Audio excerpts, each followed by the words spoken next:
Friends, ఈరోజు గురువారము chicken fry చేశాను. అంటే రేపు మళ్ళీ శుక్రవారము సాటర్డే మేము తినము, అందువల్ల చికెన్ ఫ్రై చేశాను ఫ్రెండ్స్. చూడండి గుమ్మగుమ్మలాడిపోతుంది. వావ్, నోట్లో నీళ్ళు ఊరిపోతున్నాయి ఫ్రెండ్స్. చికెన్ ఫ్రై చేశాను.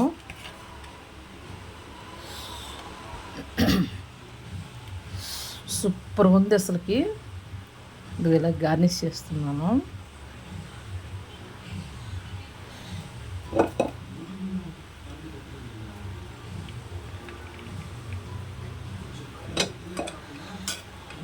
నిమ్మకాయ ముక్క కూడా పెడుతున్నానండి.